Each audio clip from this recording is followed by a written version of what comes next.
Good morning. I just came back from the museum to talk about the Civil War. Don't mind my sword. I just got it while I was there.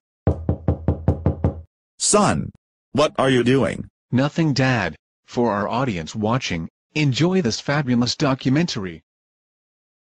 The American Civil War was, in many ways, the culmination of technological advances made over a period of nearly 60 years. From the dawn of the 19th century to 1860, right before the war started. In fact, a war as big as the Civil War would not have been possible prior to 1800.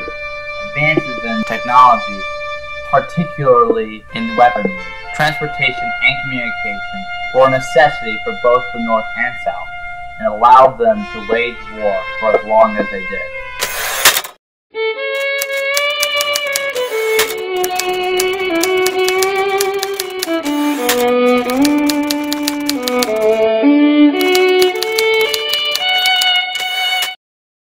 Because the majority of the technology used during the Civil War was still in its infancy, the Civil War is often viewed by historians as the stepping stone between old and modern warfare. Not all technology in the Civil War was used to enhance the quality of life in America.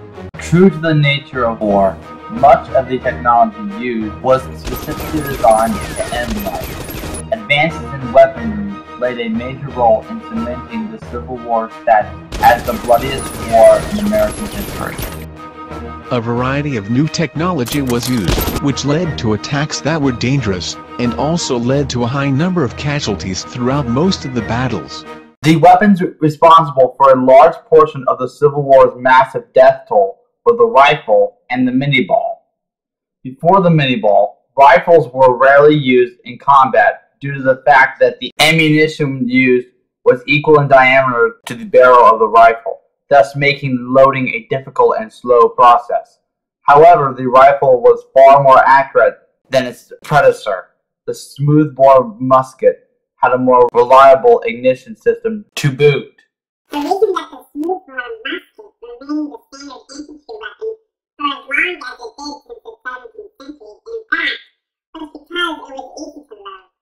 Sure, it was inaccurate, but the rifle was so much harder to load that it really wasn't effective in battle. This all changed, however, with the introduction of a new type of bullet, the minie-ball. Designed in France by Captain Claude-Etienne Minié, this tiny lead bullet would, along with the rifle, charge the face of warfare forever. Its deceptively simple design would prove to be a far greater threat than all the other weapons used in the Civil War put together. Over 9/10 of the deaths on the battlefield were brought about by this simple handheld gun and soft lead bullet.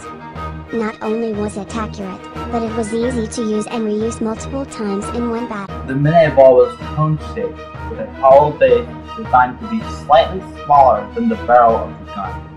Upon igniting the gunpowder, the base would expand under pressure, filling the excess space between bullet and barrel, generating the lethal force behind the bullet. The idea behind ironclad ships is actually inspired from the principle of turtle shells and goes as far back as 16th century China. The ironclad was a steam-propelled ship covered in plates of iron armor, which would protect the crew from enemy shot. They were some of the first ships to be covered in armor, and its development led directly to the modern warships of today. But advanced weaponry wasn't the only reason for the Civil War's monumental death toll. No war in American history, past or present, has ever come close to the number of casualties inflicted during the Civil War. The reason behind this lies in the fact that the Civil War took place between two conflicting eras, the old and the new. After the war, the South rebuilt its government and economy from dealing with over 3 million freed African American slaves. Two of the most crucial technological innovations of the Civil War era were the railroad and the telegraph. Both were invented prior to the Civil War, during the 60-year technological boom from 1800 to 1860. But it wasn't until the war started that they would help revolutionized modern warfare. The South was at a significant disadvantage, not only because most of the railroad in the U.S. was located in the Northeast and Midwest, but because most of the war was fought on Southern territory. This gave the Union more freedom to use their railroads to transport troops and military supplies without damaging the infrastructure in the North. The telegraph was another technological innovation that would help the North win the war. It enabled almost instantaneous communication between the president and his armed forces, paving the way to modern-day warfare. His constituents were still hesitant to utilize the new technology, mainly because of their poor understanding thereof.